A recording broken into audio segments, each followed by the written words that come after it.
You have heard that it was said, you shall love your neighbor and hate your enemy. But I say to you, love your enemies. Bless those who curse you. Do good to those who hate you. And pray for those who spitefully use you and persecute you, that you may be sons of your Father in heaven. I'm to the place right now, if you vote Democrat, I don't even want you around this church. You can get out. You can get out, you demon. You can get out, you baby butchering election thief. You cannot be a Christian and vote Democrat in this nation. I don't care how mad that makes you. You get pissed off as you want to. You cannot be a Christian and vote Democrat in this nation. They are God-denying demons that butcher babies and hate this nation. They hate this nation. Get mad all you want to. CNN can eat my dirty socks. You cannot be a Democrat and a Christian. You cannot. Somebody say amen. The rest of you, get out. Get out. Get out in the name of Jesus. I ain't playing your stupid games. Bunch of devils. I'm sick of it. Hey, want to talk about the insurrection? Let me tell you something. You ain't seen the insurrection yet. You keep on pushing our buttons, you low-down sorry compromisers. You God-hating communist America. You'll find out what an insurrection is, because we ain't playing your garbage. We ain't playing your mess. My Bible says that the church of the living God is an institution, that the gates of hell shall not prevail against it. And the Bible says that we'll take it by force. That's what the Bible says. That's what the Bible says. Love is patient. Love is kind. It does not envy, and it does not boast. It is not proud. It does not dishonor others. It is not self-seeking. It is not easily angered, and it keeps no record of wrongs. What does God say is the answer, is the solution for the homosexual in 2022, here in the New Testament, here in the book of Romans, that they are worthy of death? These people should be put to death. Every single homosexual in our country should be charged with the crime, the abomination of homosexuality that they have. They should be convicted in a lawful trial. They should be sentenced with death. They should be lined up against the wall and shot in the back of the head. That's what God teaches. That's what the Bible says. You don't like it, you don't like God's word, because that is what God says.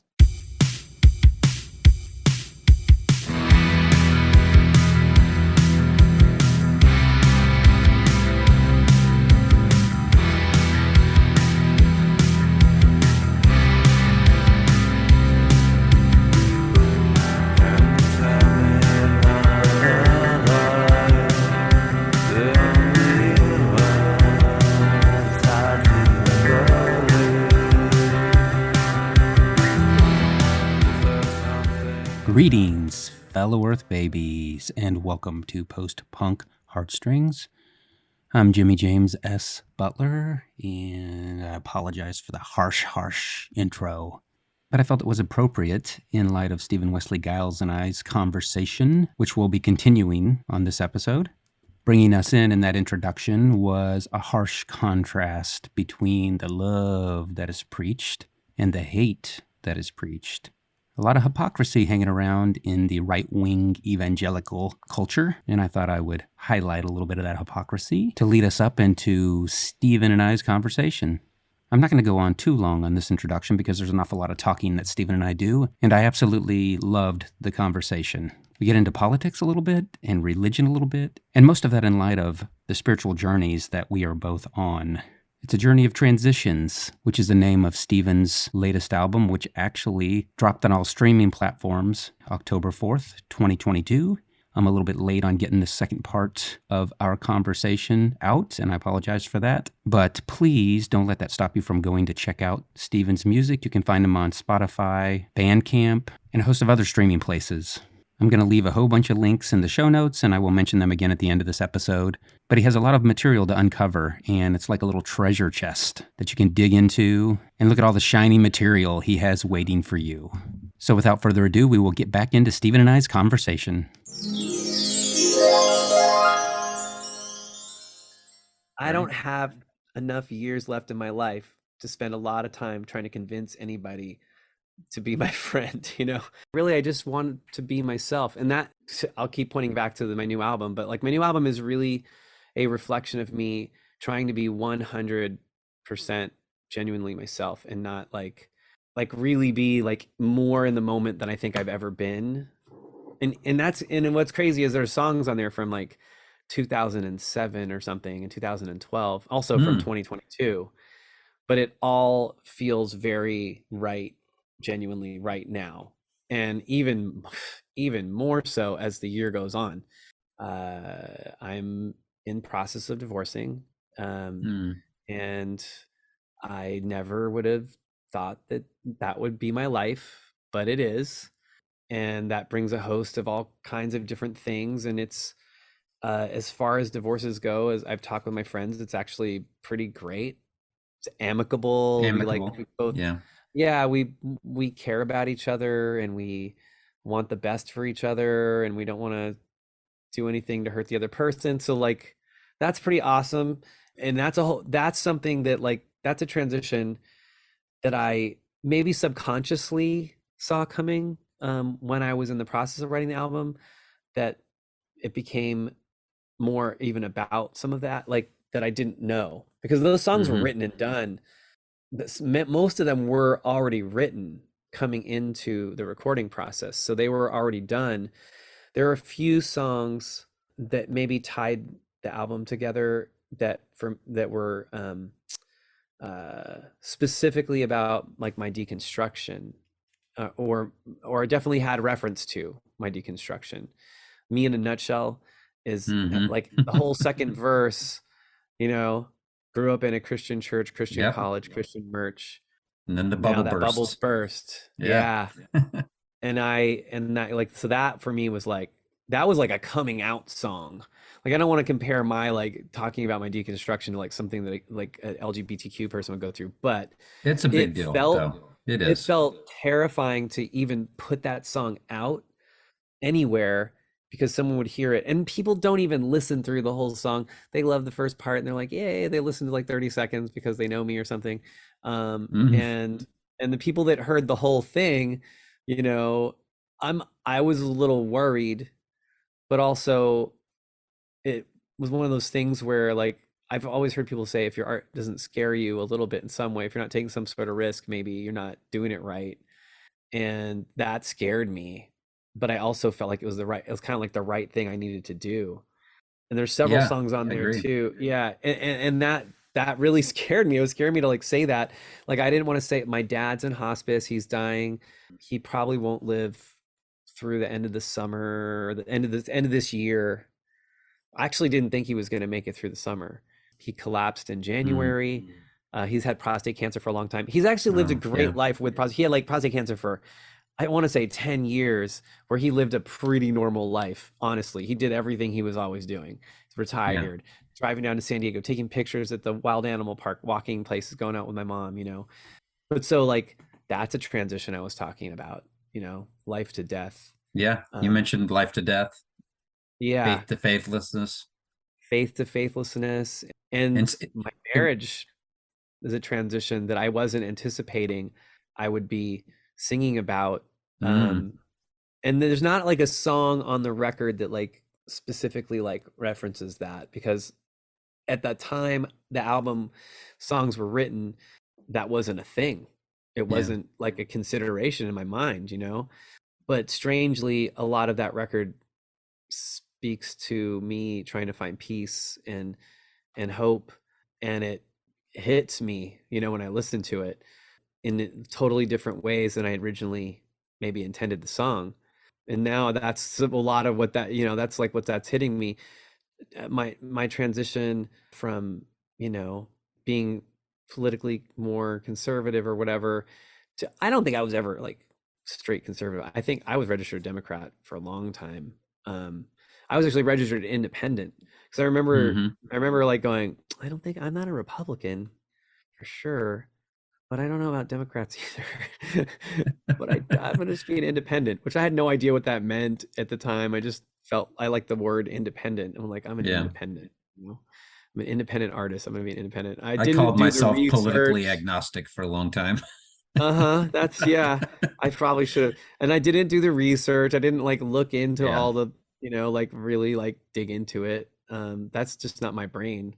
I'm more of a feeling person.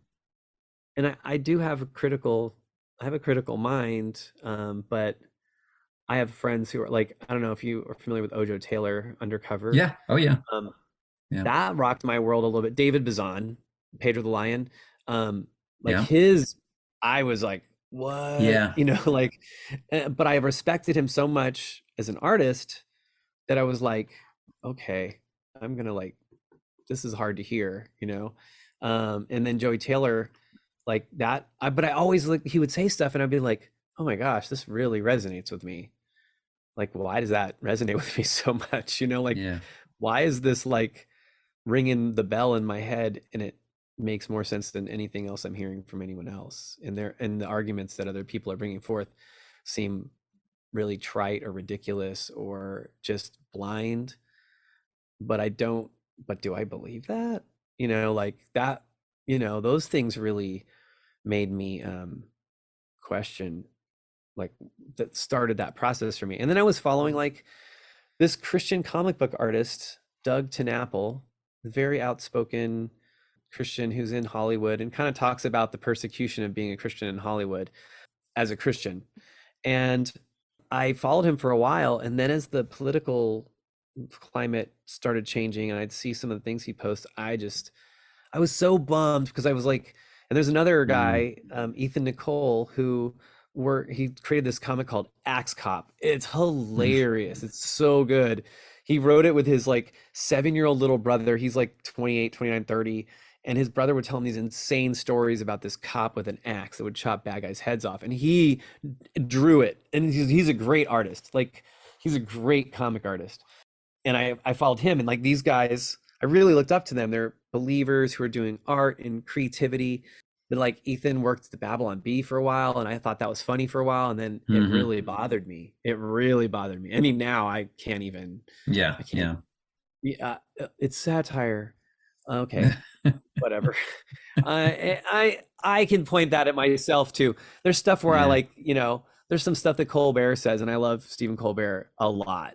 You know, Catholic guy who's a deep thinker, who is not like locked in on something where he's like all knowing. He's really like inquisitive. He cares to know what people are thinking, and he deeply cares. So like when he says something, I'm a little more open to hearing his like critique, his there's stuff that he says I'm like, okay, that's a little mean. You know, like that feels mean, but also I trust a lot of his intellect too. Like I think he's intellectually honest and cares deeply and is a deep thinker. And like that's why I like Sarah Silverman too. I think she's emotionally super deep, and also a pretty great thinker, who makes me go, wow, you know, Queen of Heathens, Deconstruction Girl on Instagram. Oh my gosh, if you are not following her, she is the meme queen, and she cuts to the, I mean, you know, a lot of it around like sex positivity too, like, and the stigma of any sexuality of anything, you know, that isn't just a man and a woman doing like, I don't know, missionary position or something your whole life, or like that's the definition, you know. And like having someone like kind of laugh at things and then call things out and then point things out in a way that's intelligent and funny, and also, but like, oh, you know, like, oh my gosh, that makes me feel something. And why? And man, again, I'll say it again. I feel more freedom in my life right now, and peace. Going through a divorce, losing my dad who's passing away, and all the other things, I feel more at peace than I've ever felt. And my life is not an easy thing right now. You know, it's the hardest. Yeah, there's a lot of hard things happening. Has ever been. Yeah. And I'm not even given all of the everything. And it's just, this has been really, really difficult. Last school year, from 2021, I don't know, summer of 2021 through this last summer, man, it was dark. It was really dark. Like I was depressed, like not just I'm depressed, but like depression. And I don't have a lifetime of depression. It's very situational in instance. And I didn't have to take any medication, but I was talking through it. And having a therapist was like life-changing. A good therapist who I certainly am getting a lot out of it. I don't know. I don't have like tons of therapy experience to go, well, this is, but I felt like I've gotten so much out of it, and it just helped me in so many areas to just verbally work things out, get ideas, being able to say everything that I need to say, stuff that I didn't feel like I could say to anybody. Although there is very little that I cannot talk about at this point in my life. There's very little. One, because of just where I am in life. I feel like I tell my students this too. I'm like, you guys, just so you know, if you ever need to tell me anything, there's nothing you can tell me that's going to shock me or make me think you're a bad person, because I have lived for a long time and been through all kinds of things, and I won't judge you. I won't make you feel bad. I just want them to feel safe. Not like I'm trying to like get into some really intense conversation with them, but I'm also wanting them to know that, like, if they are hurting, like, 'cause a lot of kids, they don't have a safe place to share anything. And knowing that there is at least a person in their life that has given them permission to speak freely can be like liberating for kids, and I don't remember having a lot like that as a kid. Yeah. I had a youth pastor or two who I felt like I could share stuff with, and it was like, it's kind of interesting. Like, I had one youth pastor. My biggest struggle was masturbation. Like my thought life. Like occasionally looking at pornography. That was like my big thing. I was in Celebrate Recovery for that. Like, I thought, I'm so glad to be free of that yoke of slavery in my mind. I cannot tell you how much angst and pain came from me trying to do this religious, puritanical thoughts about sex, Dobson-esque, Dobsonian. I saw the Deconstruction girl, I think, used that phrase, Dobsonian. Or no, it might have been, there's another one called Stuff Christian Culture Likes. Her name is Stephanie Steph Drury. Yep, I know that one. Yep. Love her. Love her. She was involved. That was a pretty big influence on me in the Deconstruction of my faith. Oh yeah. Oh, that's awesome. Yeah. I talked to her one time.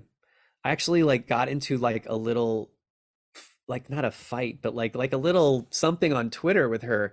And I was so bummed. I was like, oh no, I didn't mean that, and I had said something that like really rubbed her wrong. And then I reached out, and I'm like, I'm not going to delete my comment, not because I feel like I'm right, but because I'll leave it there because I said it. But I want you to know that was not my intention, and I'm so sorry. And if there's anything I can do, and I basically said that in the tweet too. But like, that led to us actually having a phone conversation, and it was great.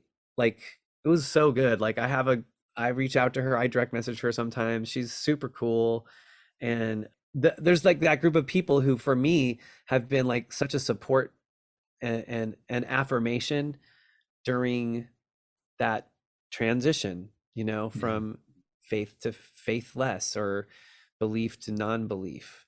And man, I don't know how I would have done it without like some kind of support. It felt really very lonely until I discovered that Deconstruction exvangelical hashtag.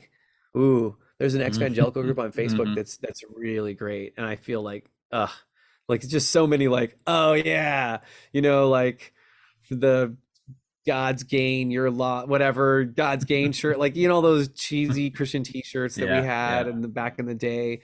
I had so many of those. And my goal is not to like mock those people either, because I was those people. It's really to take apart me and my beliefs. But I do find that when I see, like, I have a friend who's a pastor who prayed over Donald Trump and he was one of the pastors that sort of ordained and gave a blessing and sort of said, hey, we're accepting him, you know, and we aren't friends anymore, and it's kind of a bummer. And but I also, like, I've learned to let go of some of that too. I can't be friends with everybody. We're not all going to agree. I don't have to like spend a lot of my energy like trying to like change him, you know. Yeah. He isn't really actively trying to change me. But I did remember, like, he posted something during the height of the Black Lives Matter stuff, and he was sharing about how there was a law that was going to let the LGBTQ get more rights, and he was like really upset about that, and everyone in his church thread was like, yay, pastor, you're right on, amen. And I like went off on every single person. Like, it was so dumb. It was like such a waste of time, and it wasn't changing anyone's mind. And he blocked me, and I mean, he texted me and said, I blocked you, and I'm like, I understand. But then I told him, but I think you're perpetuating abuse of LGBTQ people, and you're the problem. And then he said, we're done. He basically said, we're done. And they said, we're done. And I'm like, and I apologized a year later, and just said, you know, and he sent me like a super short message, and, you know, and I was sad about that, but I was, you know, I think he cares more about power. I know and I know a lot of these pastors talk about Jesus, but his church is like a shrine to America. It's fucking Christian nationalism at its finest, you know? Like, Yeah. we got our police officers and our firefighters in here, and we've got our Freedom baseball park that we have for our mini mega church. And I know that I look to him like probably the most just jaded, whatever. But I can't, that life of trying to please a God that I don't know exists. And I love people, and I care about people, and I am concerned for people, and I can't understand an institution that degrades and actively pursues legislation to put down other humans who are just trying to live. And that's not love. And your love is bullshit if that's your love. And I have so many of those friends. And I mean, I don't know how to, I can't change him. I can't change those people. I can change myself. I can change how I think about things and try to be a better version of me and love people. But like, I spent a lot of effort trying to like kind of engage people and like move them over. And I think this kind of the social justice, Black Lives Matter, there's an author, Andre Henry, who is like a friend of a friend, and he wrote a great book called All the White Friends I Couldn't Keep.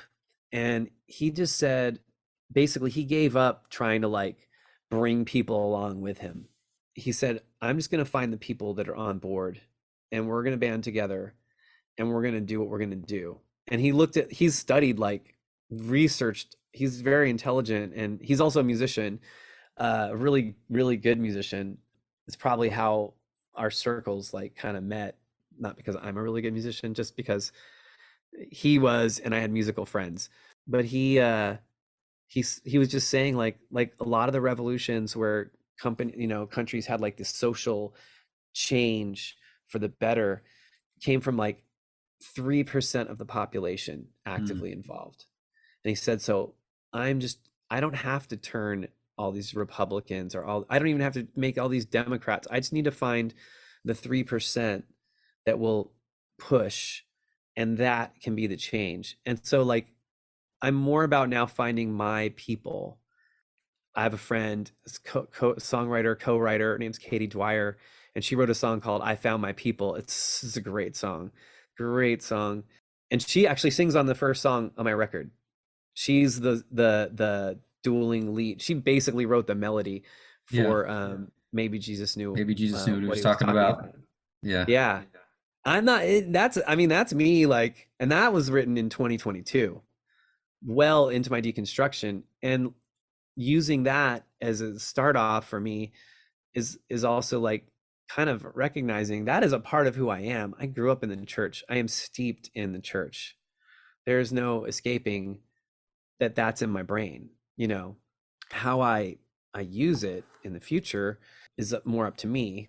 So that song is about me questioning, like, you know, using Jesus kind of like a one of the stories, the one about the demons who left the house. The demons. Yeah. Yeah.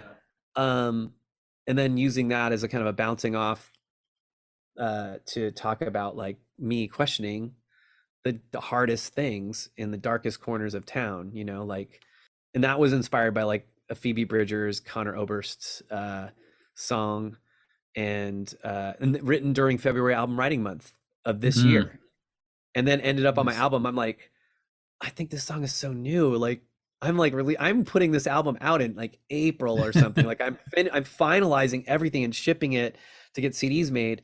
And I'm like, I think I'm going to put this song on. So it came out so good. It sounded good already. And then my friend from Dove Pilot is the guy that mixed and produced this record, the Transitions record. There's like so many like Venn diagram circles. Right. So that is my transitions, you know, that I originally was thinking about, and then what it became. A lot of it, I think, was initially my dad. You know, my dad passing was just like heavy in my heart. So, I mean, so was the deconstruction side, and thinking about death as a non-believer for myself, like that it's over. This may be the end, you know, and that's it. I'm not going to see him anymore. Yeah. But also, there's so many beliefs where it's just like he's always here with me, like because what he created is in my heart and my mind. The things he taught me, the things he said, like those are going to stick with me for the rest of my life, most likely. And maybe that's his spirit living in me.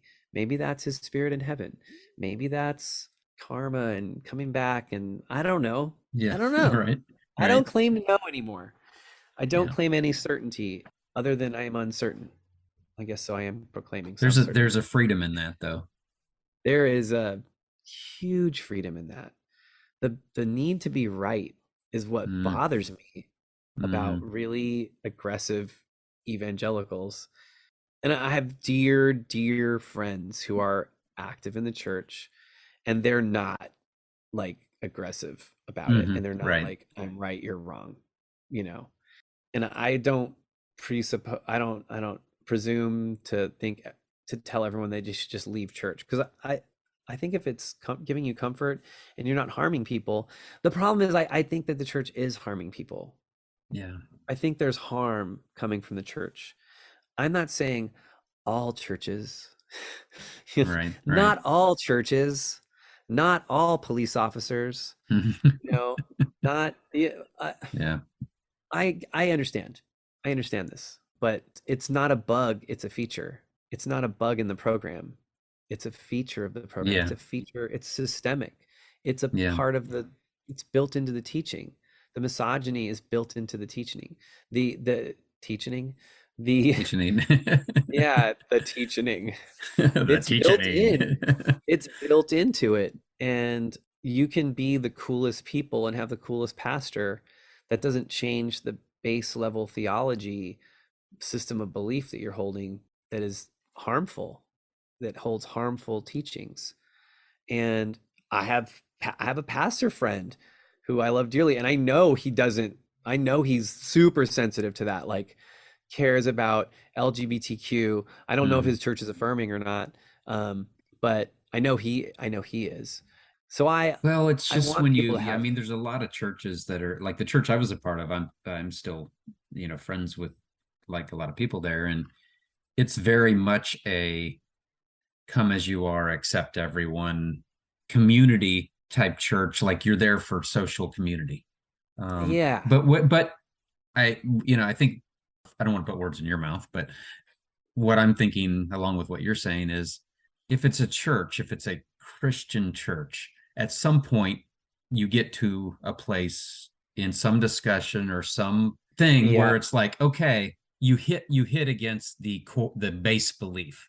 Yeah. So it's like, there can be churches that just, okay, we're just not going to talk about that. And we're going to be community outreach and just talk about life lessons and stuff like that. But then if it's a church, then you at some point you get down to where you're hitting against those fundamental beliefs that are damaging in my mind. But I think, I mean, it sounds like that's maybe part of what you were saying. It's like, it's, you can be as well-meaning, you could have well-meaning pastors, you can have people who are accepting, people who are open-minded and all that, but it's like you're a church, though. But you're a church. You're a church. So it doesn't change that core thing. And I do know lots of really good people, and I know people that are questioning, and I know that there are churches that are like, are totally the flip side. They're super liberal, affirming, and that's their thing. Well, and if they get, like, the Episcopal Church has been like that for a long. I think the Episcopal Church actually has been like that for a long time. I would have said the Catholic Church for quite a while was actually pretty. There's problematic as all get out. I mean, the whole Southern Baptist Convention. That's what I was raised in, man. Dude, I was raised in the Southern Baptist Church too, and like that whole thing with the convention and all the sexual scandals, that doesn't surprise me at all. And that number is so low.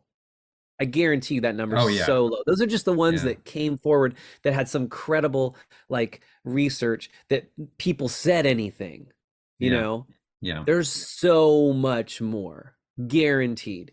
Because when you have a system like that, that's run by men, that's meant to keep them in power, regardless of how good you are as a person, when you're in that for any period of time, power, absolute power corrupts. Like that where you're the head and there's not any other accountability or very little accountability, or the accountability is also corrupt.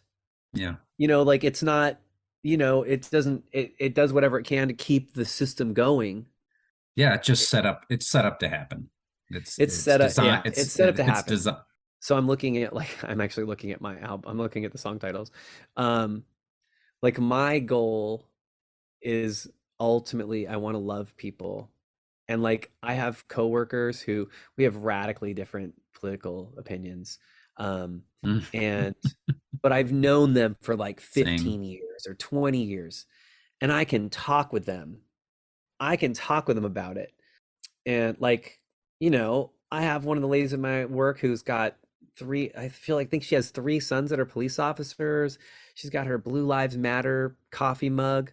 I see Blue Lives Matter flags. I flip them off, like most of the time.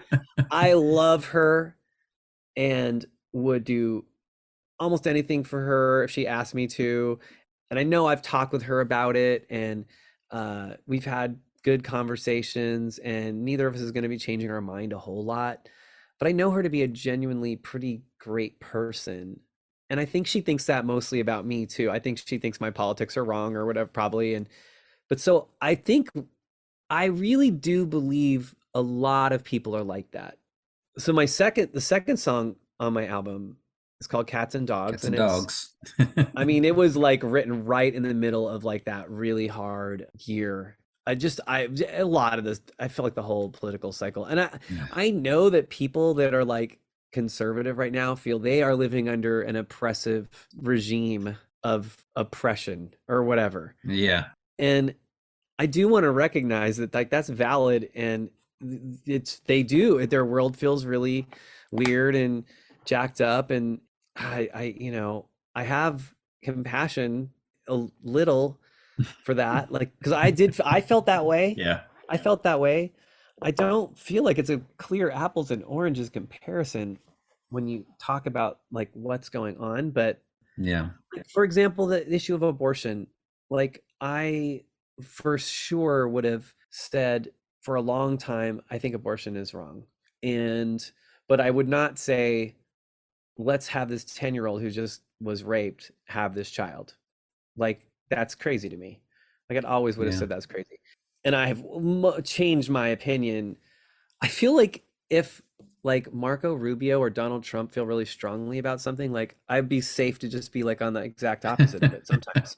And I don't like just being contrary to be contrary, but it is so weird to me, like that there are some things that feel so wrong that they just blare that. And then that is like gets a lot of those guys elected, or like that Marjorie Taylor Greene can exist. It blows my mind. Yeah. But it doesn't surprise me anymore. But it is heartbreaking, honestly, that someone, I don't know, I feel like it breaks down to like racism a lot of times. Like it just like you just want white power. You may not say white power, but you believe white power by your actions and the things you are doing. You believe that Christians, she said Christian nationalism is a good thing. I thought that's cracked up at that. And she believes that. And she believes it should be a Christian nation. And like, don't get me started on the framers and all that. Like it wasn't a Christian nation. And it was specifically safeguards were put in to prevent that from happening. Right. They have not been super effective. They were fleeing that. They were getting away from that. They were getting away from the Church of England. So they purposely designed it so that couldn't happen here. Well, and we've dodged that and got around it. But so the progression of songs. So maybe Jesus knew what he was talking about. Cats and Dogs, Me in a Nutshell, which is just me. It was a journal entry that I was challenged to write in a class I did for the Kickstarter that I did. Was like it was like an artist therapy session, basically, with like less homework and like actual like thinking through like even like the numbers of what we're going to do and how we would make it happen. So there's a lot of practical, but also a lot of like head and heart stuff. And one of the things was like, here, write a journal entry, tell us everything you're doing. Just write as much as you can write. Now condense that down to a page. Now condense that down to a paragraph. Now write a song about it. And that's what Me in a Nutshell became. Can I talk about one of your lines from that real quick? Yeah, please. Okay. Please. Yeah, so of course I put in my notes the verse you were talking about with grew up in a Christian church, Christian college, Christian merch. But one of the things you said, I think I'll still talk to God if he's there or if he's not. And that's one of the things that, when I was coming out of the Christian faith, people would ask me if I was praying or talking to God or whatever. And one of the things I said was, well, I talk to God as much as he talks to me directly. Now I know they say God talks to you in different ways or whatever. But I was like, hey, I speak to him directly more or at least as much as God talks to me directly. No, but that whole verse, I put that in the notes because I really relate to that. And that verse hits me all the time. I'll still take a walk. Not toss it all, but still take a walk.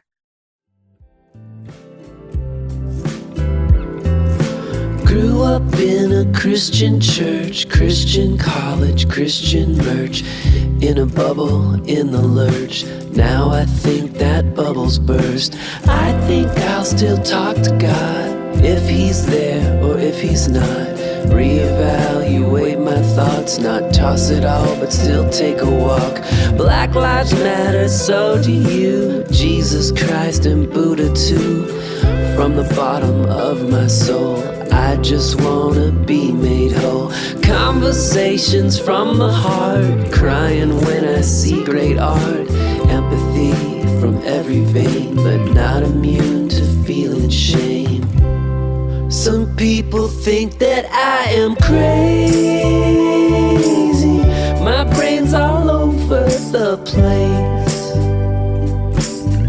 And when it looks like I am lazy, or that my head's in outer space, even if I'm a bit cracked, 'cause I stumble or fell, I got no regrets. I live to tell the tale. I hope you're doing well. That's me in a nutshell. So that last line, or those last couple lines of that verse, that little stanza or whatever, I think I'll still talk to God if he's there, if he's not. That was an adjustment that I made to that song too. Like the original demo of that didn't have that line. I don't remember what the original line was, but it was I loved that. I liked so much how that came out when I rethought it, because I wanted to make it more clear where I was. But even like a week ago, I took myself out for dinner. I went to see a movie by myself, which I haven't done very often. I'm a very social person. So like doing things for myself, for me, feels selfish and weird. But I'm in a place where I'm kind of operating as a single guy and with kids. They're older. They're all they're all pretty independent. But I was after seeing the movie, I was like, if I were on a date and it was going well, I would go somewhere. I might like go look at the stars. It was a beautiful night. The moon was out, and I just started driving, and I was probably listening to some music too. I was probably listening to something, and just I was weeping. I felt lonely. I felt like I'll never be with anybody again. Like I'll never have anything like what I've just had. It was beautiful outside. It was a beautiful night. And I went through three things. I talked to God for a moment. If you're there, God, then I'm like, whatever you are, holy powers, whatever bigger thing there is. Divine, and then I'm like, universe. Or then maybe I'm talking to myself right now and I'm just reassuring myself. Like I went through three phases in like a minute or two where I talked to all, like just recognizing that I don't know if that's real, but I'm going to say it anyway. Right. I don't know if this is maybe it's just me talking to myself, and I'm going to go ahead and reassure myself now, and like, I can't deny that is a default that I go to. It is. There's nothing wrong with that though. And I absolutely don't think there's anything wrong with it. I think if it brings anyone comfort or peace and I'm not hurting someone, do it. And that was a real moment that was like, I can't deny that is where my brain goes. Yeah. And well, when I do talk to God and it happens, it's not, you mentioned that what did you say, the song you wrote, the cosmic soda machine. If it happens now, it's kind of like what you just described. It's more just a genuine conversation comment. Like, wow, I'm really having a hard time. I mean, and it's the same thing that you just described. I don't even know that I believe that God's there. Yeah. But maybe.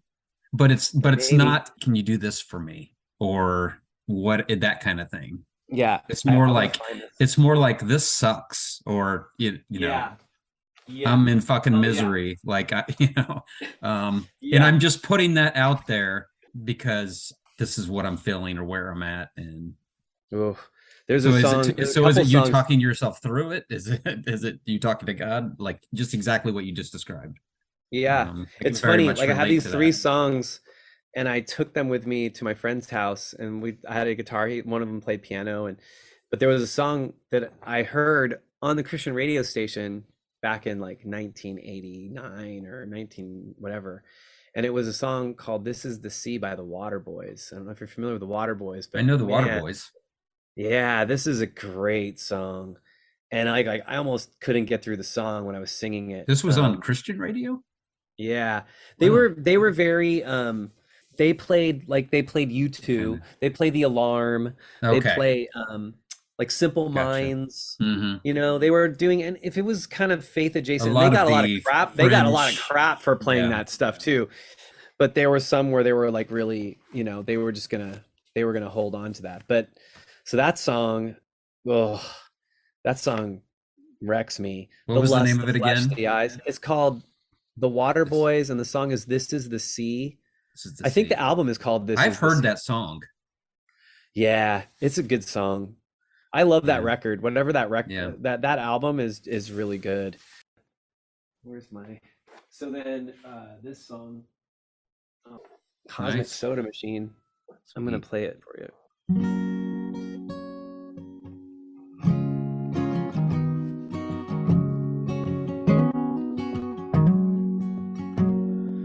Are you just my soda machine, my cosmic soda machine? With some luck, I'll get unstuck out of the muck and the mire I jumped into. With some tears, here's all my fears. Make it all clear through the smoke and the beer and those impossibly high one-way heaven mirrors. Are you just my soda machine, my cosmic soda machine? I'll just stick my quarter in you, shiny and new, my cosmic soda machine.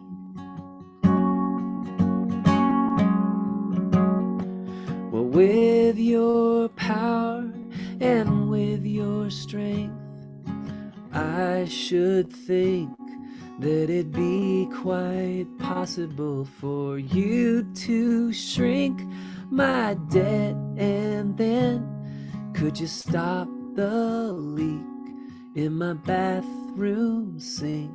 Okay, I admit I've asked for a lot, but look what I've got.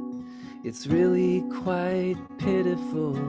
All I need are a few more things, intangible nothings like happiness and patience and someone to love for the rest of my life.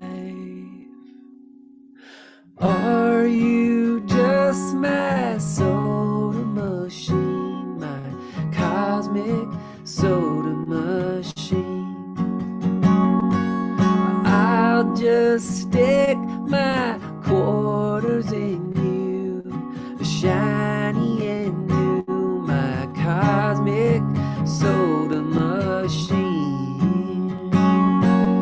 Are you just my soda machine, my cosmic soda machine? I'll just stick my quarter in you, shiny and new, to see what you'll do, my cosmic soda machine. Please help me to be thankful for the things I have got and the things I have not. Wow, that's great. Yeah, I've never recorded that one. I'm gonna record that one. Yeah, I'm gonna record that one. Yeah, it's time, right? Yeah, it's good timing. Yeah, I think I felt like I couldn't put it on anything at the time. Yeah. It felt a little too like questiony, but that was 2001. And wow. That was like, yeah, that was a song I wasn't sure. That could very easily have been on this record. That could have been on this record. I went through a lot of stuff. I totally forgot about that song though. That was buried way down in a folder that I didn't see till after I released the record. And I was like, oh man. But that's okay. That's all right. I'm glad it came out. I found it when I did, Yeah, that will definitely be on a future, that might be a companion to Transitions. Transitions Volume 2. But that song hit me really different this year than it ever hit me. Like I almost couldn't make it through. Like there's a couple lines where I'm like,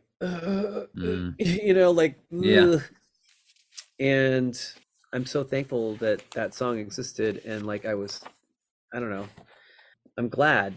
I'm not glad that I went through this process. I hate it. It sucks. That's what a lot of people don't realize, that you don't choose it. It's not like no, yeah, like it's not like I don't want Christianity anymore, so I'm going somewhere. It's not how it happens. I want a hotter, younger, sexier car or whatever. I really want I just want to know what's true, Mm. and I want to be honest with myself. And that has definitely been something that has been liberating, to really be honest with myself and try not to lie to myself about things just because it makes me comfortable. Not that I'm sure that I'm still lying to myself about things. I'm sure there's things that I'm still, I have like, It's a struggle. it Yeah. is a struggle. It's a struggle, man. But you also don't want to And be, in the terms of Christianity, you don't, I mean, I'm saying you in general, you don't want to be yeah, part of something that keeps other people out. I mean, and that's really what it does.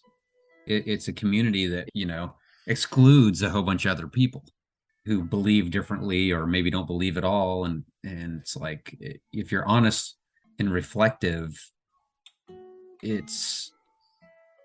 I was listening to a podcast a few weeks ago, and it was somebody who'd come out of the Christian faith, and talking about, how they were surprised that they're surprised when they meet someone that grew up in the church in the 80s that is still there and hasn't Yeah. left the Christian faith. Yeah. So it's not that surprising to me to be going through it and be talking to other people that have gone through it. Yeah.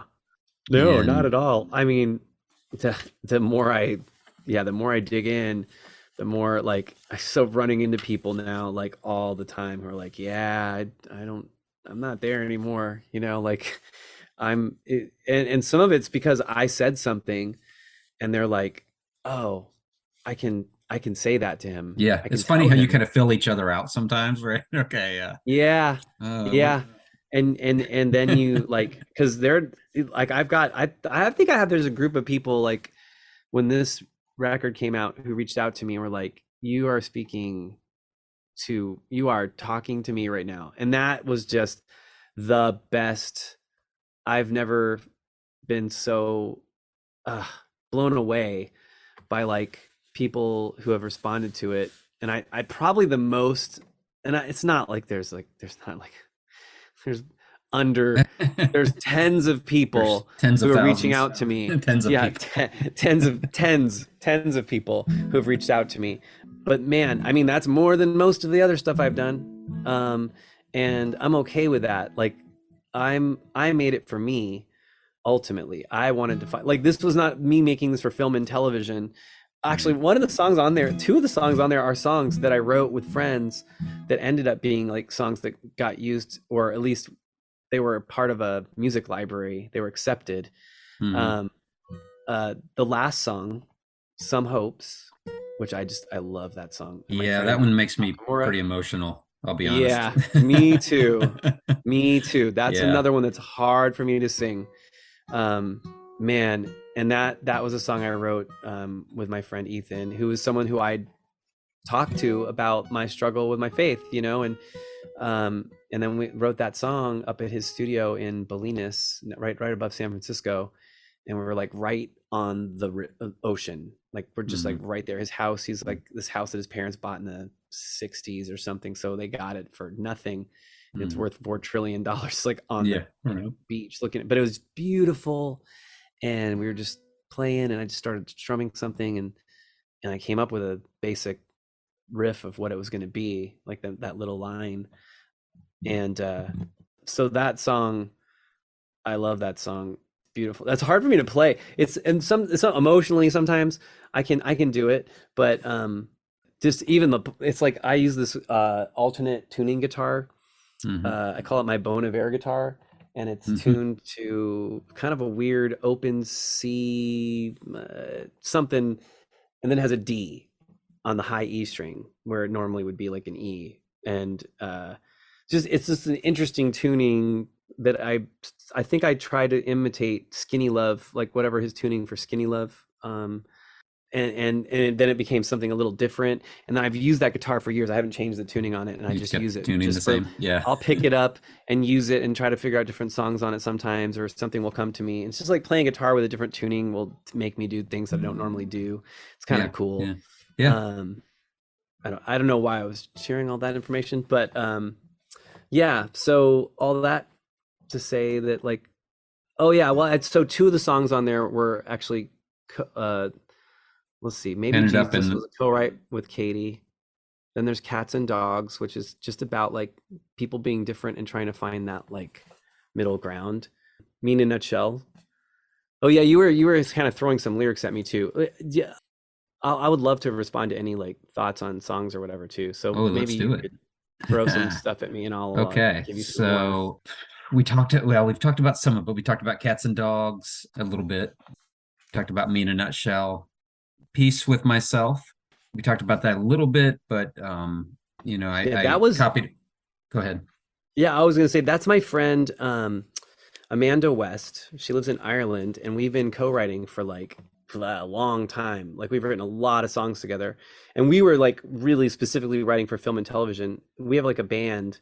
I use air quotes on the band. Like Dove Pilot is a band, but it's me and my producer friend Pedro, who's also a super great songwriter. And then Amanda and I are Future Kings of Denmark. I sort of came up with the Future Kings of Denmark. It's almost like stuff that it's like my push start rock stuff that maybe a little more raw than push start stuff, like a little more towards the Strokes stylistically, a little bit. But I was starting to write some of that, and then Amanda kept giving me lyrics, and I'm like, oh, I'm gonna make this like a Future Kings of Denmark song. So she's kind of like she's like a kind of a member of that band. I play all the instruments and sing, and she writes the lyrics. And the lyrics, I like writing lyrics too, but like it's nice to have someone. So she wrote Peace with Myself. She wrote me those lyrics. We had a good long talk about like I was talking about faith and like where I was and struggling to like find my place in the world. And it's just like a very simple, I want to be, it feels so cheesy when I read it, but I just want to be who I am, I want to be a better man. I know I can be who I am if I live in peace with myself. I can live in peace with everybody else. Yeah. Maybe not everybody else, but a lot of people, and I can let those other ones go. Yeah. Yeah. And I think one of this, you weren't really saying this, but this is one of those situations where I took something that maybe you weren't saying. Yeah, no, I'd love to hear but I took that. it anyway. Tell me. But yeah, take this it. is one of the things I've talked about a lot, especially with all the political stuff and religious stuff. I've found that the people who have peace are the people who have peace with themselves. They don't feel like they have to get other people to agree with them or come around to their way of thinking or whatever. You can tell the people that want to argue a lot on either side of the politics or religion or whatever. When I see people like coming out like really hard against other people, it's like, I'm not sure you really believe what you say you believe. I think you're trying to convince yourself a little bit, like you're not at peace with your own beliefs. I don't know. Yeah. So the whole thing of peace with myself. Too much. If I have peace with myself, I can have peace with everybody else. Yeah. I think if you can be like, hey, have peace with what I believe, or saying I don't know, like you were talking about, like I don't know, and that's okay. Yeah. It's easier to have peace with other people. It's like, so that's what you believe? Okay. That's, we can we're still humans. We still have some commonalities. Yeah. That has been one of the saddest things for me is the polarization that has occurred. And I'd like to say I'm so in the middle of the road, but I'm not. I don't feel comfortable being totally in the middle of the road because I feel like the middle of the road is the status quo, which is comfortable for me as a white man in a country that benefits white men, in a world, honestly, that benefits white men in general. So it's really easy for me to say, I want to be middle of the road, because middle of the road is very comfortable and doesn't change anything. And I am already in a place of power and privilege. So yeah, it's weird. Like I became radicalized during the Black Lives Matter. I really was like, oh my gosh, I was not aware of like a lot of things, and people's desire to completely shove their fingers in their ears, kind of like some of the laws in Florida about teaching CRT, so much bullshit. Oh my gosh, that stuff's crazy. It's crazy to me. It really is. You're gonna make a white child you're gonna make a white child uncomfortable talking about, and it doesn't say a white child, but it is 1 billion% talking about that. Oh, well, yeah. Where you're going to make a child uncomfortable talking about slavery. they should be uncomfortable talking about slavery. But also, why is it that you're so uncomfortable that your children cannot associate with the abolitionists? And are they so associated with the slave owners that that's all they're going to take out of it? You know, like, do you hold so hard to that, the abuse, that like you think that was right or something? Which I don't feel like any Republicans would say. We were really into slavery. No. I honestly don't. I mean, I think genuinely that's disingenuous if I were to say that. But to then ban like the most thoughtful, I mean, like a book about Ruby Bridges, come on. Yeah. Like you're just doing everything you can to do exactly opposite of somebody else because it plays well politically, or you truly believe it, that that's harmful to white children. And I think a lot of it seems to be just that conspiratorial mindset. Everything is a conspiracy, you know. And why is it so widespread? And it's like, that's what kills me. Yeah. It feels like it's so widespread. Sometimes it is really, I had to really step back because it is 50% of the country voted, 51% or whatever voted for Donald Trump. And then almost 50% voted again for him, you know, despite having lived through 4 years of it. So most of the country was kind of okay with that sort of open racism. And it's like, but he's doing good things because we got these judges and stuff. Boy, what a right. I mean, that's made things worse for sure, because it is and we won't go into Roe v. Wade or any of that, you know, like that's a whole other thing. Back to being at peace with myself is one, letting people be who they are and not trying to make them believe what I believe. I'd like them not to try to make me believe what they believe. That's part of the problem with America right now with the Republican Party, is that they really do feel that everyone needs to be a Christian, is kind of the party line if you're in the Donald Trump, which is so ironic because he doesn't know shit about the Bible. He's really never been a Christian in his life. And he's please. And you know, Biden may be just he grew up Catholic and that it worked for him politically. I don't know. But he understands some of the basic tenets of Christianity and the faith. And Donald Trump does not. He does not. No, he exhibits everything that's you know, goes against the Christian. Yeah. You know.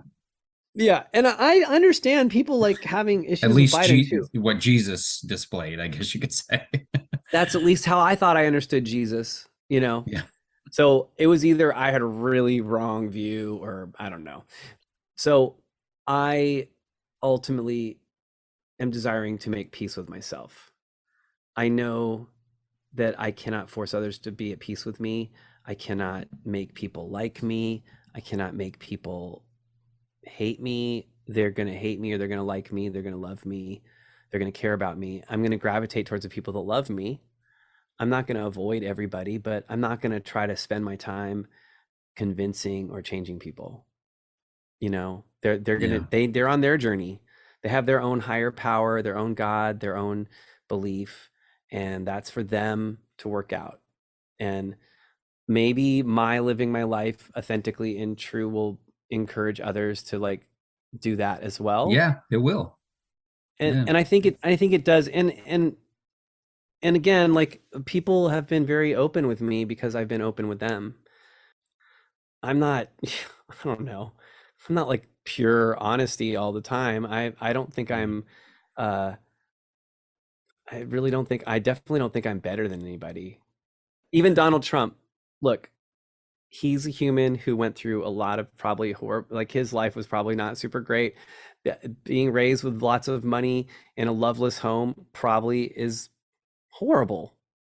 I don't think he had a lot of love, and I think love was equaled being successful or making money.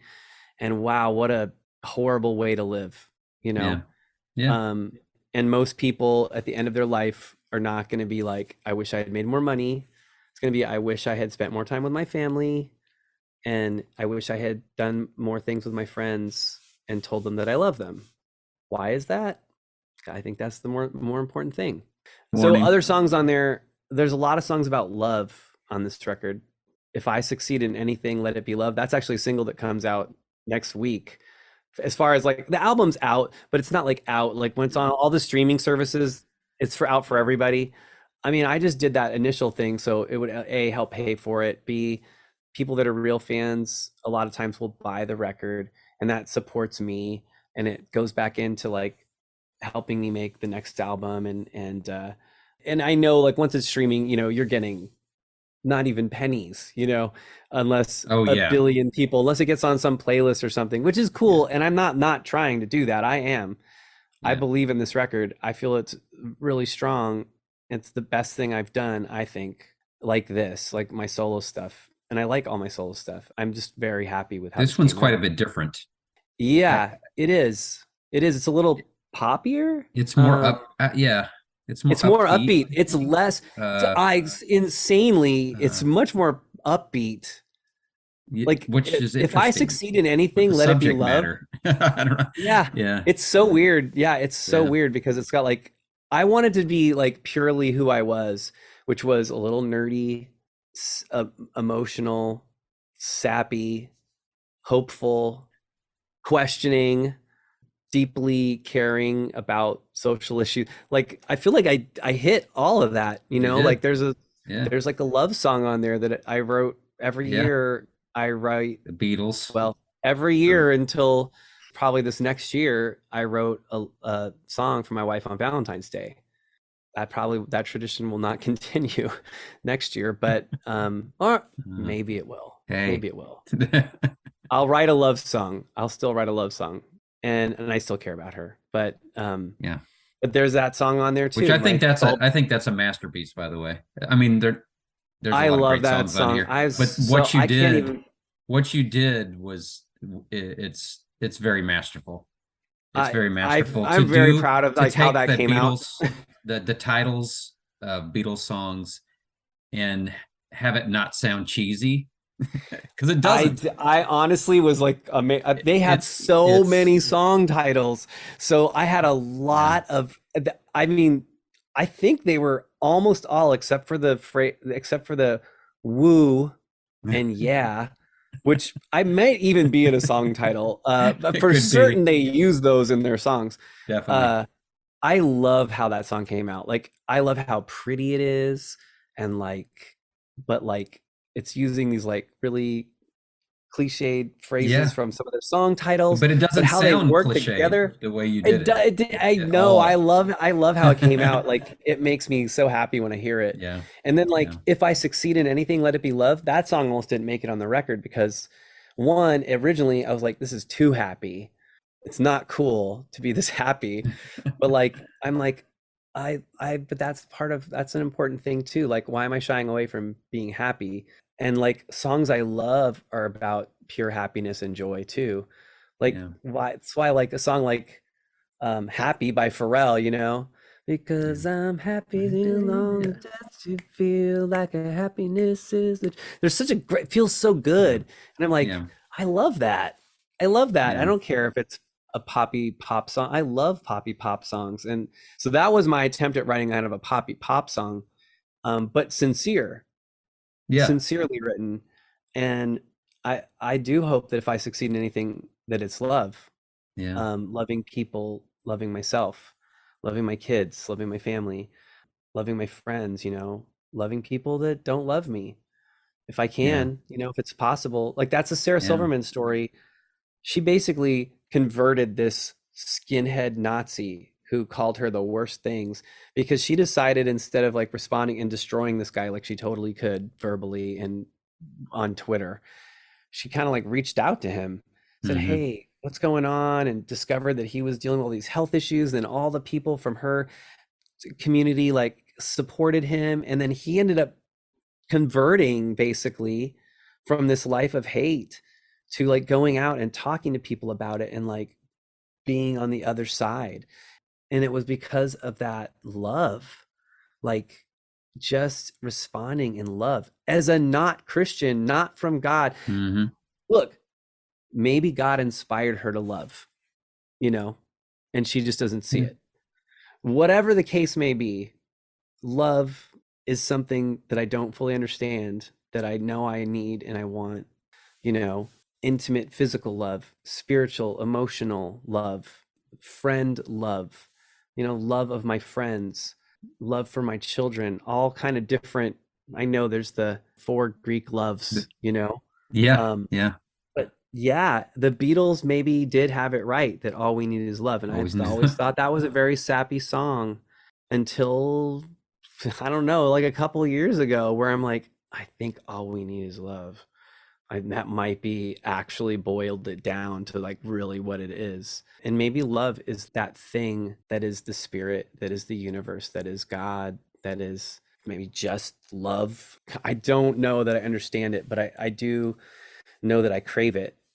I crave that I crave a relationship with people, to connect with people, to be kind, to give and receive love, And what you just, you were talking about love, and it ties into the song Overflow as well. Oh yeah. Overflow, I want nothing but the best for you. Overflow, I am full up to the top. Overflow, my heart is spilling out to you. Overflow, I hope you feel the love I've got. Yeah. And I'm not like this all the time, but throughout my life, I've had a lot of these times where I have this, like, I don't know where it comes from. I don't know if it's personality. I don't know if it's God. I don't know what it is, the universe, whatever. But I have these times where, like, I feel so much love that I feel like I love everyone. I could love anyone who's done anything.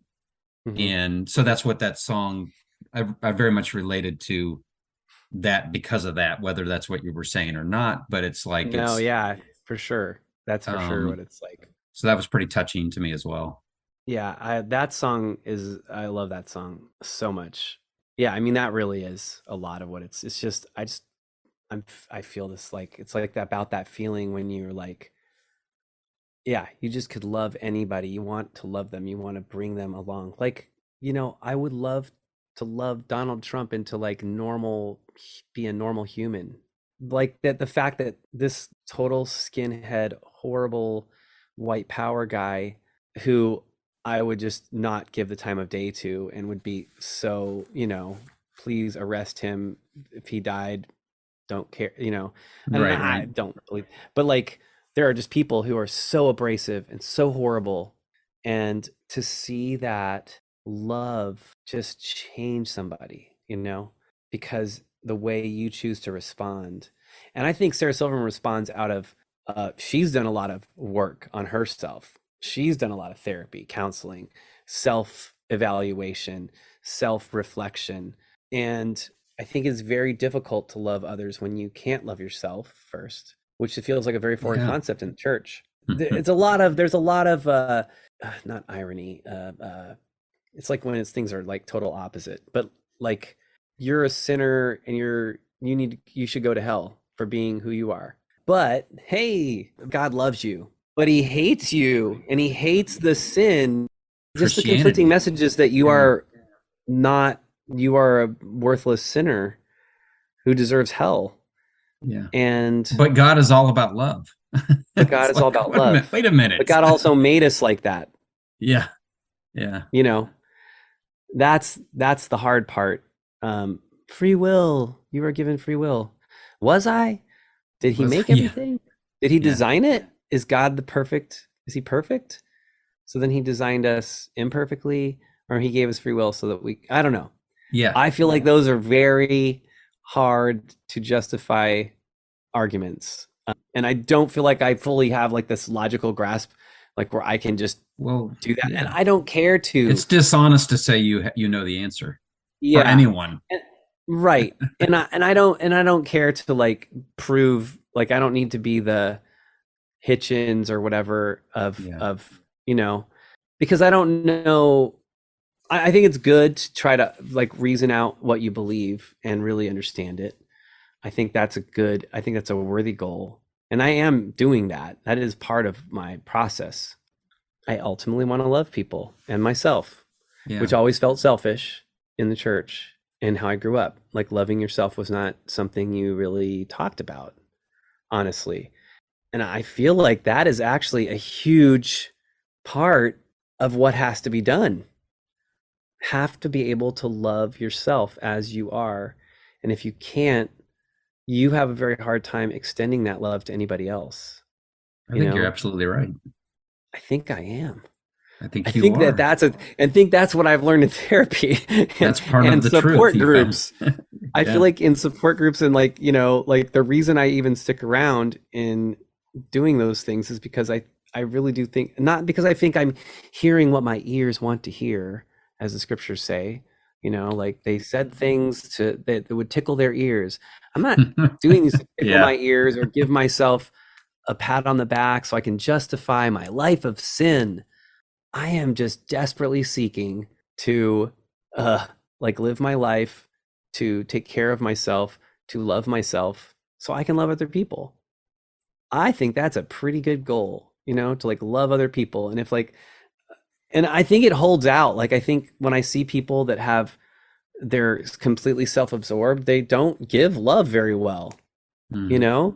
And I find that people who do have capacity for empathy but also like taking care of themselves, having like healthy boundaries, they're like some of the best people. And I know there's a balance in there, and There's like a balance. yeah, I feel like some of the stuff in Al-Anon sometimes can feel like you must disconnect from everything and sort of like just do you. And then that's not I mean, I don't think that's the message of Al-Anon. Al-Anon is, every time you go, it's like there's a reading, they'll always say, it's like, take what you like, leave the rest, you know, take what resonates with you basically, and don't worry about the other stuff. You know, you just listen, hear, and what is it speaking to your heart or your mind? And what keeps coming to me is, I really need to take care of myself. I need to do things. I need to be good to myself. And the more I do that, the more I can be that for other people. And it just seems to be, it seems like that it really is true in the short, however, 50 years that I have here on the planet. And hopefully I get like a 40 more, and that'd be great. Oh, wow. I'd love to hit 90, man. I think that might be unrealistic. Maybe 25 more. I feel like I got a quarter left. I don't know, but I want to leave pulling people towards love and myself. That is a goal, you know? Yeah. That's the greatest goal you could have, I think.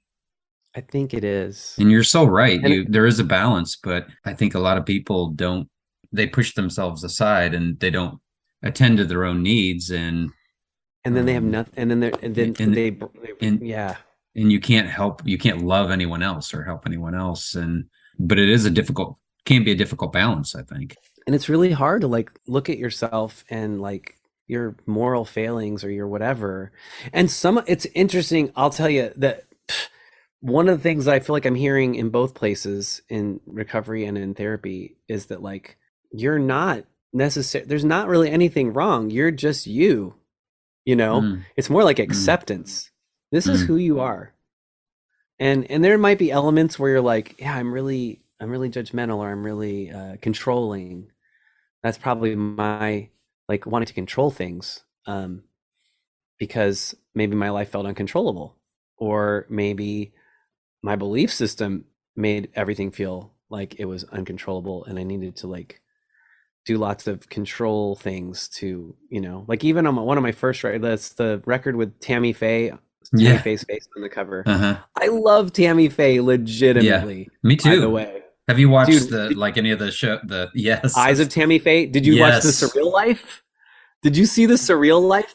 It is like one of those MTV living in a house. She was on. It was her and Vanilla Ice and Jeremy Irons, this really gross porn star guy, and somebody else.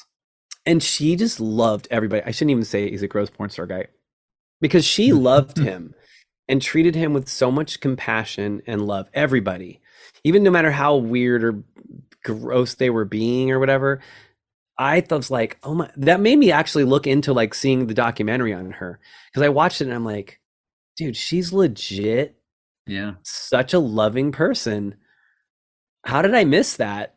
Yeah. And then I saw How did we the all miss actual that when we original were making documentary fun of called, her during the the eyes of, 80s and oh yeah, 100. I her the during the eyes of, 80s and oh yeah, 100. I always made fun of her, like the t-shirts with like the makeup smeared on it and it said Tammy Faye ran into me Yeah. or something. Like I remember that. And then I think she was smeared because she was one of the first people that reached out to the gay community. Yeah. And she was a part of a very twisted evangelical movement that built money off of people. And but I think it's kind of like how I feel about a lot of people that are in church. Like you can't necessarily, you're working in a flawed, corrupted system. But there's lots of wonderful people there, who just are trying to do the best they can. And that's what you grew up in. And I'm not faulting anyone for that. And there's situations like some people, their whole living is based on being in the church, and like they don't know what else to do. Yeah. Like, yeah. Honestly, I don't know what I'll do if I don't teach right now. I mean, I'll do music, but teaching is really paying for the mortgage and medical and food, and California, it's expensive.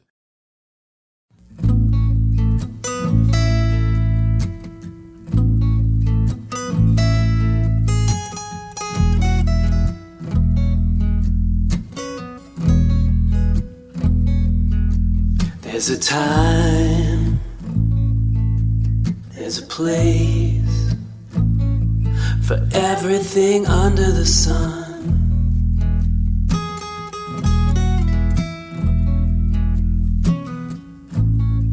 Where we go,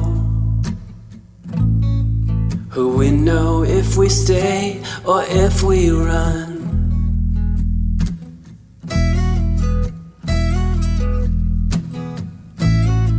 There's a time, there's a place for everything under the sun.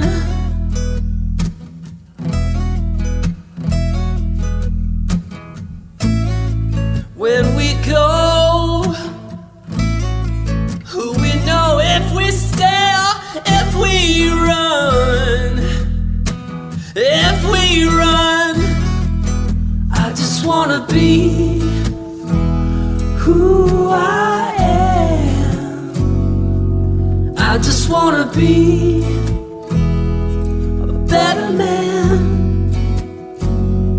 I know I can be who I am. If I live in peace with myself, I can live in peace with everybody else.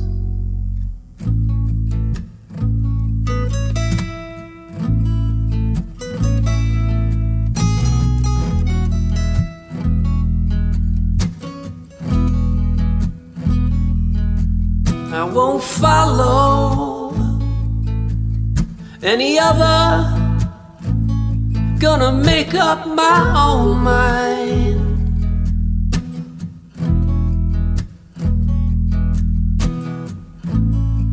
I will be, I will see, and I refuse to stay blind or be unkind. I won't follow any other, gonna make up my own mind.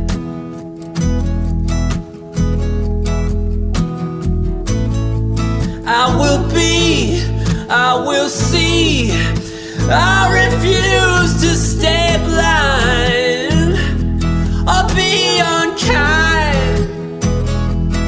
I just wanna be who I am.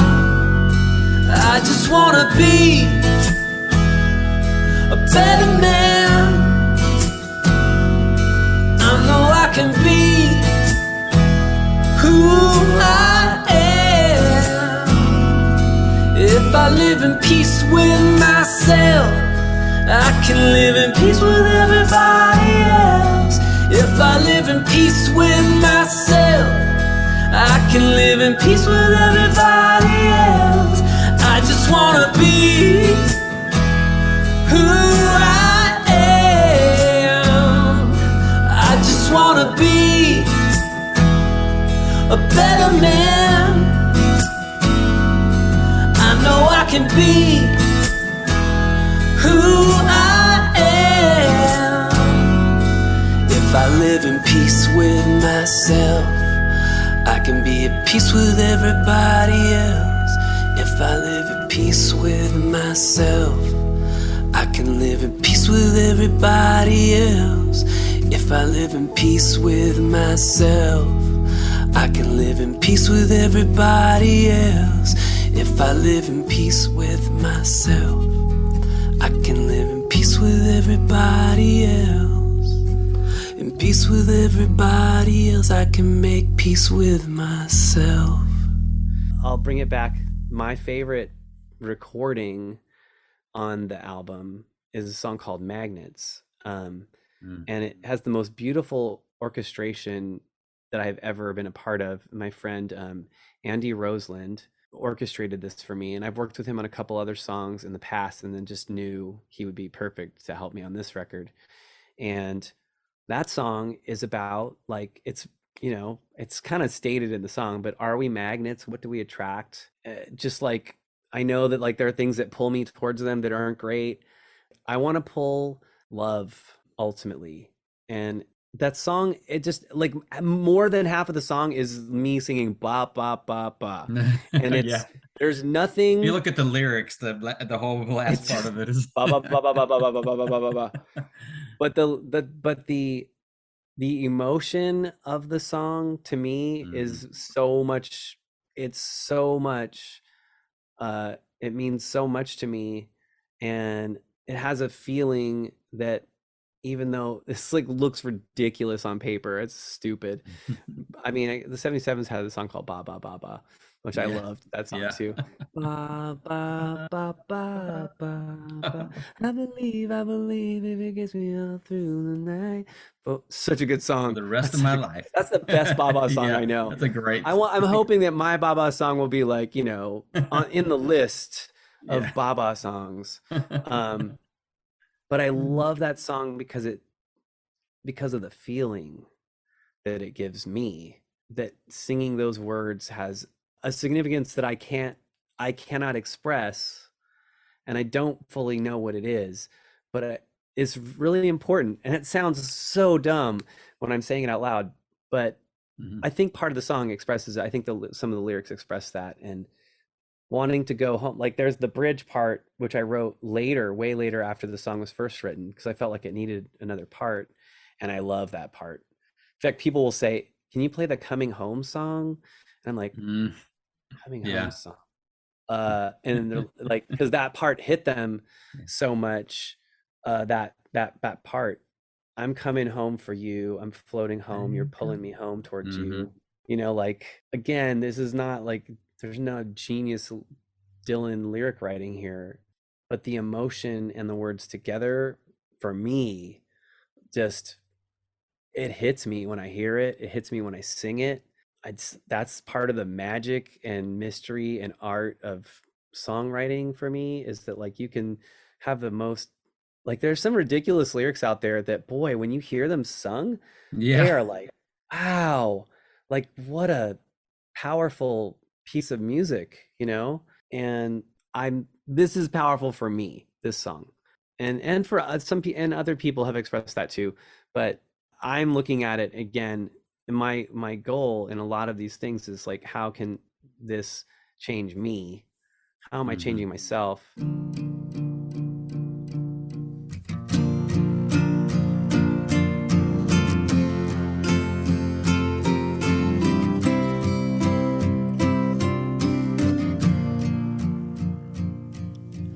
Are we magnets? What will we attract? Push or pull, do I overreact? I'm so stuck I can't pull myself apart. Turn around and try, but will it break our hearts? Ba, ba, ba, ba.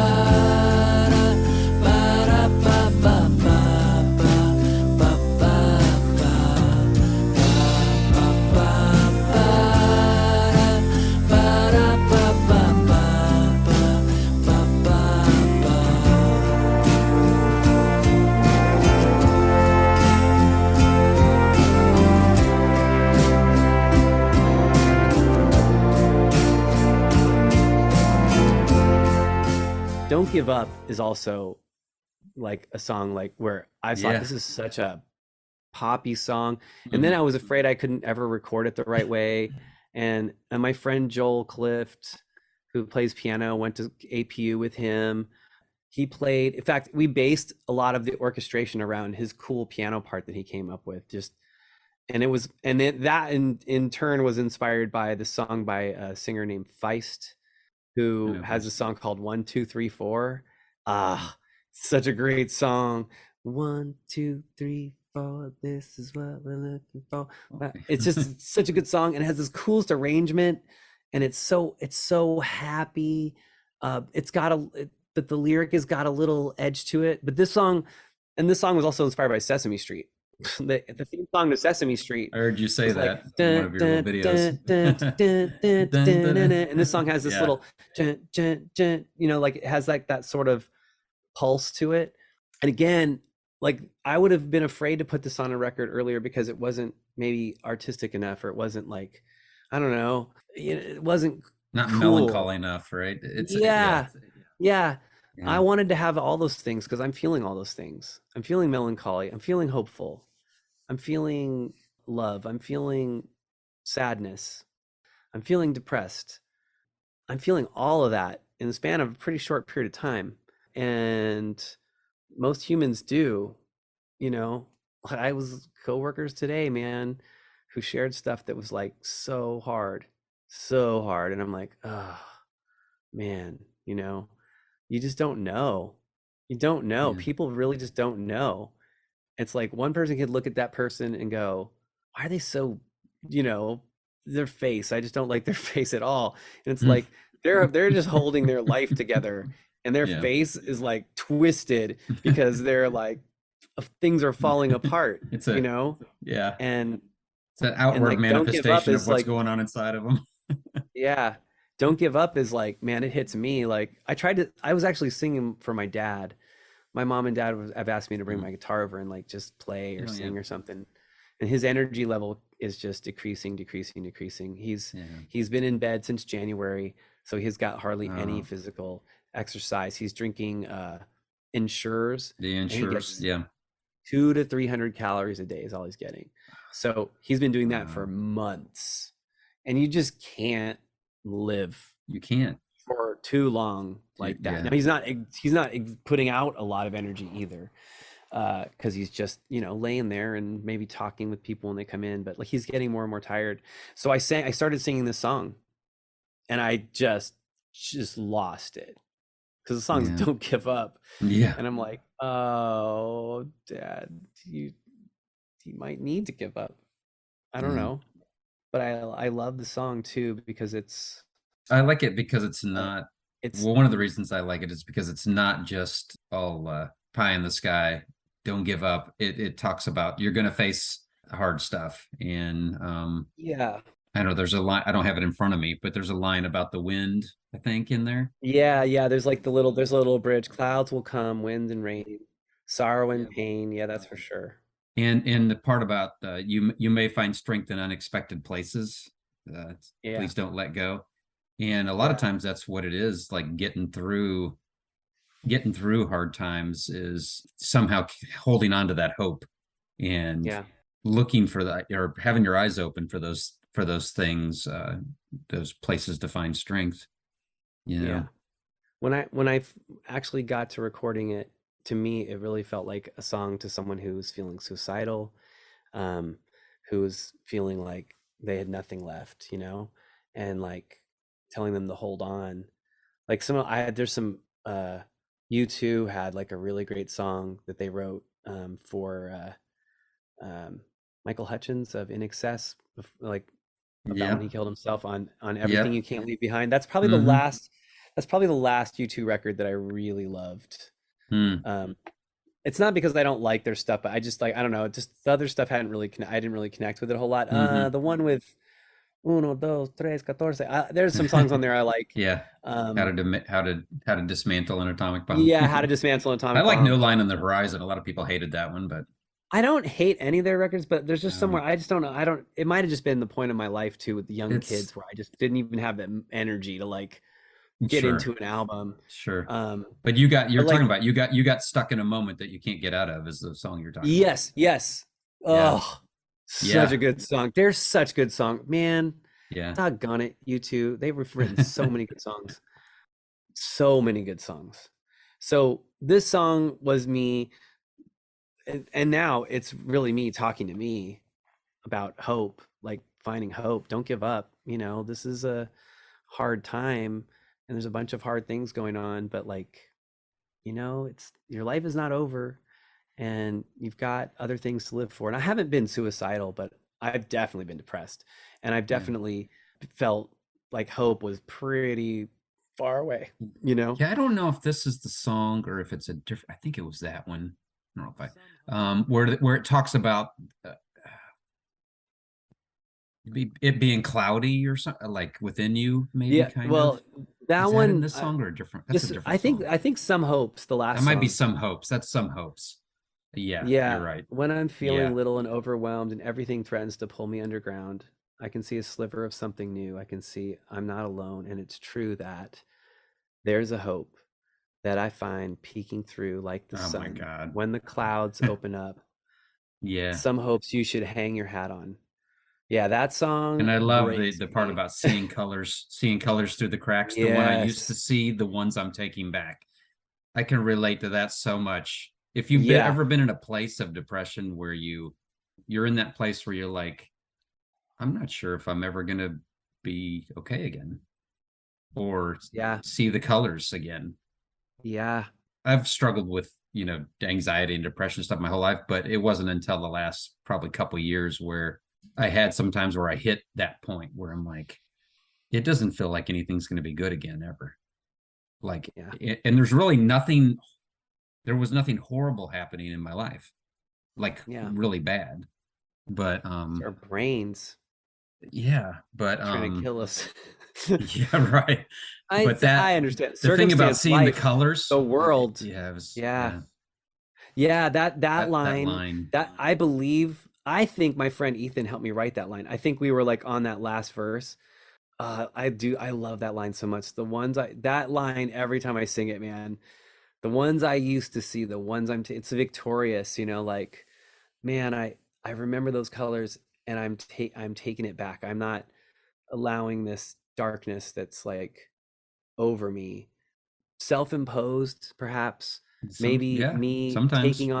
taking on stuff from society and news and the sadness of the world that like, and I don't want to shy away from that and like avoid it, but also I don't think humans were necessarily meant to consume the horrors of the world at their fingertips. And I think having access to all of the horrors of the world and all of the disasters and all of the murder and all of the horrible things that happen, I don't want to not know. I don't want to put my head in a hole, but also that maybe it doesn't have to be how I feed a majority of my day. My heart, yeah. So like, man, when I get to that chorus is like, for me,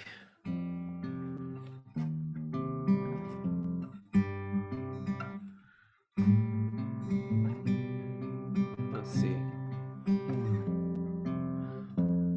There's a hope that I find peeking through like the sun when the clouds open up. Some hopes you should hang your hat on. There's a hope that I find peeking through like the sun when the clouds open up. Some hopes you should hang your hat on.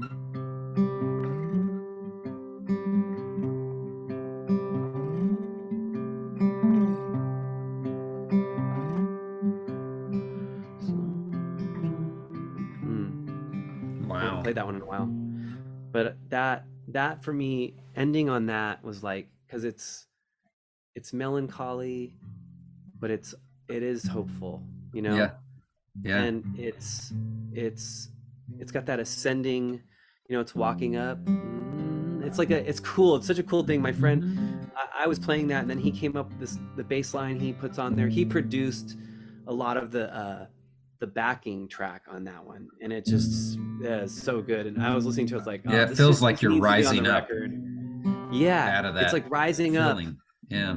Yeah, and I was just like, oh man, it's so good, and it's still got that like world weary sadness element to it that feels true to me, but also like is I think anybody who's been in that place is going to be able to identify with it very much. Like I said, that one makes me emotional. That's my favorite song right now. on that is one of I mean, that's why I jump around. Yeah, you know, no, I feel the same way too, but with a good album, which it is. Yeah. That one jumps out to me a lot too, because it's really simple, but it's I think my favorite songs are simple. You know, they're so simple, but they're like, they say something profound or like moving in some way, you know, like that just hits you. And I was stoked. It was just playing around at his house, playing with some notes and just getting those little, just getting that little.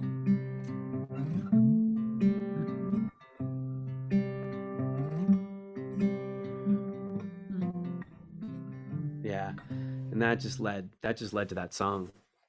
But that's how I want to leave the people when they're listening too, you know, with that sense of hope. So it's to you, but it's also, you know, it's to me, and hopefully it really is an encouragement to people to have hope. You know, there's quite a few songs about hope on there too. It's weird. Oh yeah. Hope and love and peace, hope, love, joy, patience, the fruits of the Spirit that are all that's totally possible without the Spirit, maybe it is the Spirit. Someone accused me of not being a Christian because someone posted something that said something like something about America and Sodom and Gomorrah, and like how we're like Sodom and Gomorrah, and then they said something about teachers, and I'm like, well, I'm not a Christian anymore, but let me chime in. And this was like someone that's like an acquaintance, and then it was this acquaintance's mom, I think, and she said, well, you were never a Christian. And I'm like, well, I beg to differ. I was probably a better Christian than you were. I didn't say that, but I'm like, in your head, I was. And then she said something, well, you don't have the fruits of the Spirit. I'm like, you don't know me. You're the fruits of the Spirit from the 3 posts you just saw, that I didn't insult you at all or say anything mean. And you're like telling me that I was never a Christian. And it's like, well, I can't change you. I'm just going to try and change me. When I was coming out, when I was questioning my faith and stuff, and I had a friend, I went to a Christian high school, and then I went to a Baptist college. Then I went to a Baptist college. Oh man. And the only saving grace was my parents were not super like forcing stuff on me. So that was probably what, you know, the saving grace in all this. But when I was coming out, you know, one of the guys I went to high school with, he left the faith, you know, quite some time ago in the early 2000s. And he said, he's like, it really bothers me because people will say that, well, then obviously you never believed in the first place. And he's like, I did. I did. I really did. And it's that whole thing of, I think, that threat to their view of Christianity. And it's like, if God chooses you, you know, no one can pluck you out of his hand. And once you've tasted the Spirit, you would never walk away from that. But there's those of us, we really did, you know, we did believe. Okay, what do we got? Oh, we got our 10-minute warning. This is a perfect time to perfect. If you have wind down questions, now's the time. No, absolutely. We covered a lot. We covered a lot. Good luck. Good luck. Editing time. Good luck. I think we should do some plugging. Oh yeah. I know you said you're out. That Transitions is it going to be fully streaming on the 4th? It'll be fully streaming October 4th. Okay. New Meaning single. Spotify and everywhere else, and iTunes. Yeah. And, The final single should be out by the time this airs. If I succeed in anything, let it be love. So there's 3 songs that are currently available from the new album on pretty much all streaming platforms, which I think is Magnets, Maybe Jesus Knew What He Was Talking About, and Don't Give Up. Don't Give Up. Yeah. Yeah. Don't Give Up. That's right. So the full album is available right now on Bandcamp, and people Right. can buy it and That's download where I it. got And it. they can buy a physical copy, get a signed CD. You know, there's some cool little merchy things. Like we have this little cat and dog pin. There's actually 2 references to Those are cats cool. and dogs on this record. I'm trying to think where the other one, Cats and Dogs, the song, is one. And then Peace on Earth has a little line about that too, about cats and dogs. So I just thought it was kind of cool to have the little cat and dog pin. Yeah, the little pins. Yeah. So yeah, that's out. You can find a lot of my stuff at stevenwesleyguiles.com. You can go to newcoolnow.com, which is a lot easier to type. And then you can find a bunch of my projects, and you can go to Steven Wesley Guiles that way. Because a lot of people spelling that it's Steven with a V, and then Wesley, Wesley, and then Guiles, Guiles. For those of you listening with your ears, I'm sure this will be listed. That'll probably be in the title of the podcast. There'll be links in there too. I'll link everything too in the notes. Yeah, and there's a lot to link. There's a lot to link. I mean, we didn't even go into some of the other stuff, but like if you have kids, I have a whole album of songs about Minecraft. I have it's called Songs in the Key of Minecraft. I'm actually really proud of that record. I love that record, and that was like really well produced. I did a Kickstarter for that one, and my friend Pedro actually mixed that record, who mixed this album. I have a song called Songs in the Key of Fork Knife. If you have any Fortnite players, that is out there, and I'm super proud of that. And that was with Katie Dwyer also, who co-wrote the first track on my album. And I have my buddies that I play Fortnite with, who literally like through the entire pandemic, just like I think I could go anywhere. I can go to Canada, my friend Brett up there, and Katie, who lives out in South Dakota, and another one, Fredster. They're mentioned in the songs on this album. So anyway, I have nerdy video game songs, and if you like Fallout, the game Fallout, I wrote like 78 songs. Or 87 songs, something like an insane number of songs, where I was writing a song a day and posting it on YouTube when they came to release the new Fallout 4, I think. So if anyone's into any gaming kind of stuff, I have a bunch of stuff under Mr. G, mrgeewhiz, and that's also, you can go to New Cool Now and find it. You can find the links for that. And then, is there anything else? I mean, there's a lot of stuff on Spotify. I noticed you have some Stranger Things. Oh yeah, the Stranger Things song. And my friend Andy played the strings on that. He's actually a co-writer on that one. I gave him co-writing credit, and that was a beautiful arrangement. That was me trying to do Peter Gabriel's version of Heroes in the Stranger Things. If you've heard that, it is stunning. Yeah, I'm like destroyed by that song every time I hear it. Like the emotion in his voice. He's such a emotional singer, and that arrangement is God, I get chills every time I hear it. And boy, seeing it in the movie, the way it was used, the way they use music in Stranger Things is some of the best music usage I've ever heard. I mean, there's shows that really do music really well. I mean, that really hit me so hard. So like that song, I think it's called Run to You 11's song. That's what it is. Like yeah. 11, that's right. And it's like a one-off single.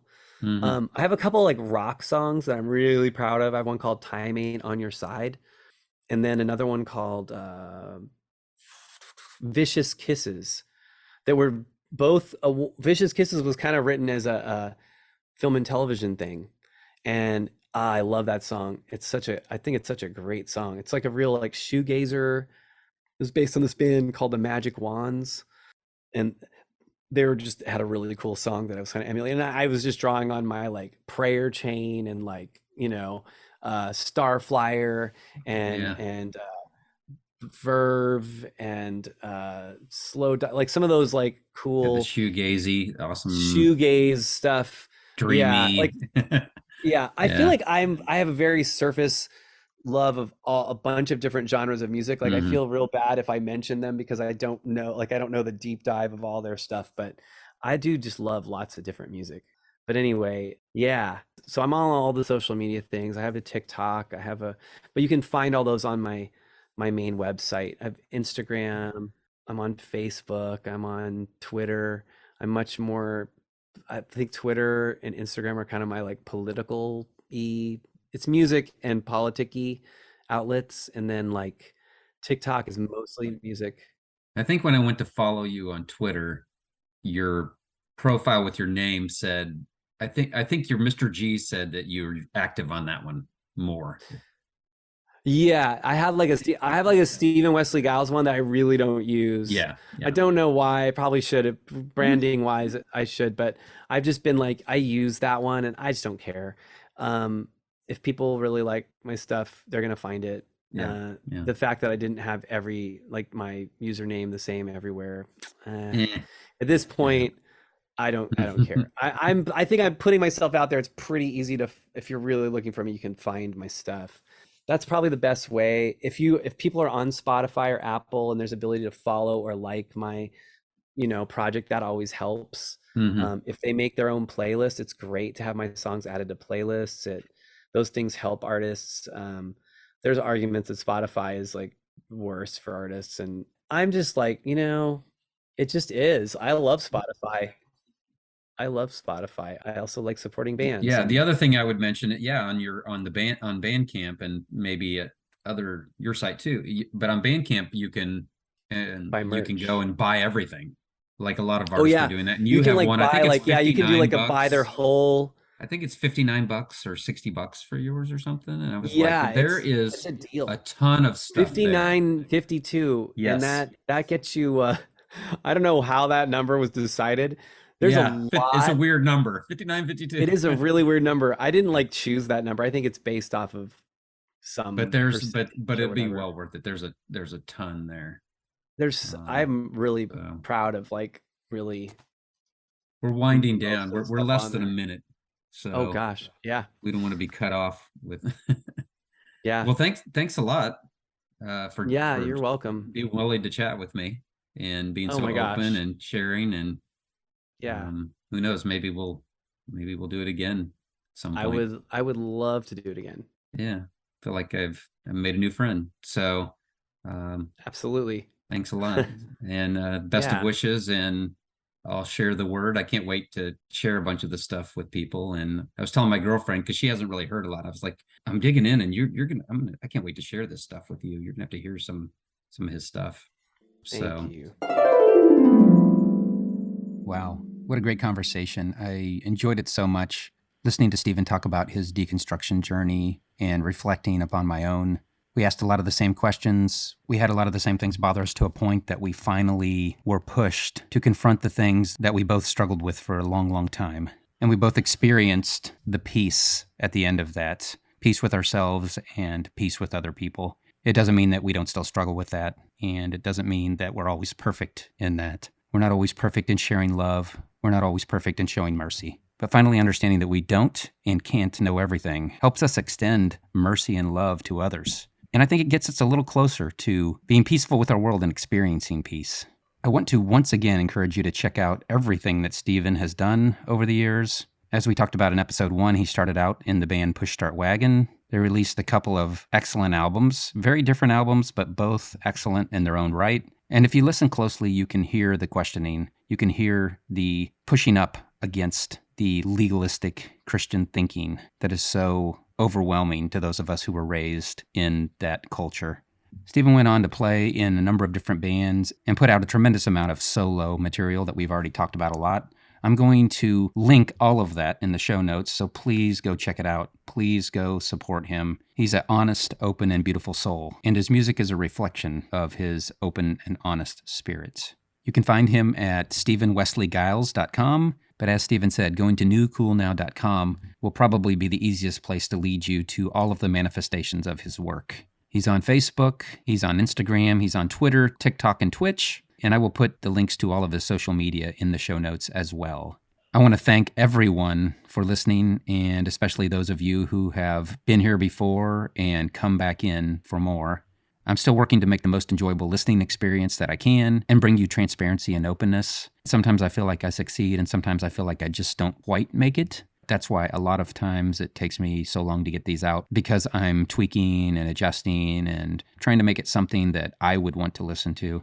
But I'm going to just keep trying to put interesting things out, and my hope is that you will continue to show back up and that more and more people will kind of wander in and maybe hear something they like. Please spread the word. Please come visit me at Post-Punk Heartstrings on Facebook and say hi. You can visit me at Jimmy James S. Butler on Facebook and say hi. I love making new friends. I love interaction with people. I would love to have questions. I would love to have you on the show if you're interested in doing that. You can help me cover an album. You can help me cover a band.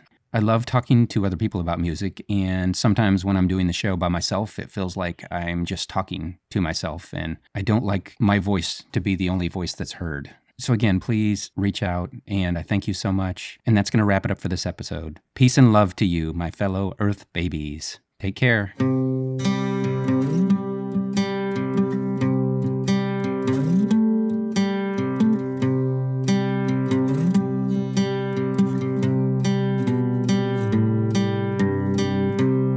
When I'm feeling little and overwhelmed, everything threatens to pull me underground.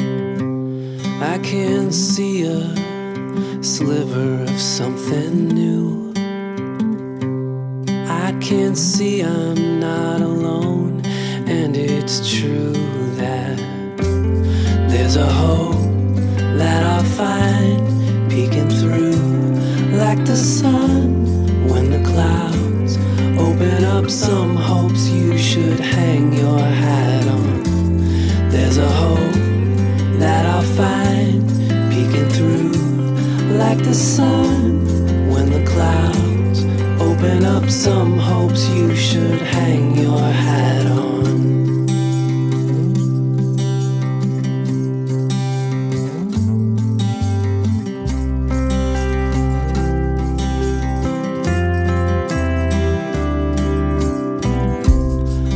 A darkness clouding up my mind.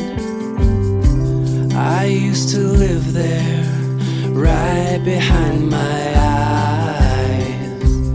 Now I'm seeing colors through the cracks. The ones I used to see, the ones I'm taking back. There's a hope that I'll find peeking through like the sun when the clouds open up. Some hopes you should hang your hat on. There's a hope that I'll find peeking through like the sun when the clouds open up. Some hopes you should hang your hat on. There's a hope that I'll find peeking through like the sun when the clouds open up. Some hopes you should hang your hat on. There's a hope that I'll find peeking through like the sun when the clouds open up. Some hopes you should hang your hat on.